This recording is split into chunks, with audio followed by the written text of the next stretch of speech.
Hello everybody and welcome back. Before we start, hit that subscribe button below. Thank you very much for doing that. Okay, so we're going to import OS on here. So we need to import this module, and now we're going to create a function old name. So this is going to be the old name function. So I've already got a file on the desktop which is called a.txt, so we're going to rename that file. So all I do here is create a variable called old name, and the path to it, which is on my desktop. Okay, so the path for your desktop will be slightly different than mine, so remember that when you're writing the code, or else it won't work. This is going to be users mark desktop, and then the file which is on my desktop is called a.txt.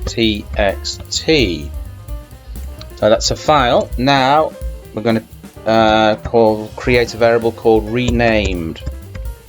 Renamed again is equal to this path here, except we're going to rename the file, and we're going to call it, this time we're going to call it b.txt. So we're going to put a little bit of code under here. So we're going to use a conditional if os.path.exists. So if the file exists, old name. So if the old name path exists with the file, we're going to do something. os.rename,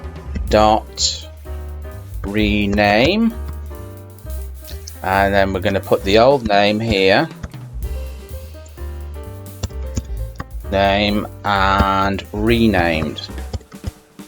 So as I said, it's going to be renamed from A to B. Okay, or else if something goes wrong here, this is the catch-all. Else let's just print a generic message to the user, something like file not found. Okay, right, all we have to do now is call the function, and we do that by calling it old name. Before we go ahead with this, I'm just going to save it here, and I'm just going to show you my desktop. There's the file a.txt there. So let's go back to the Python program. Let's run it. Okay, so we seem to have a little bit of an error there, so let's just check this out. Yeah, no problem guys, a simple typo there. I have to be very careful. So let's play it again, Sham. Save and run. Okay, there we go. Okay, I've got no input there because I've not written anything in it, so we've got no input there. But let's go to the desktop, and there we go. The file name is being renamed to b.txt. So there you go. Bob's your uncle and Fanny is your auntie. I hope you enjoyed that. If you've not subscribed already, make sure you do that now. Thumbs up wouldn't go amiss as well, and if you're feeling in the mood, drop me a comment below, and as always, I will see you in another video. Bye-bye.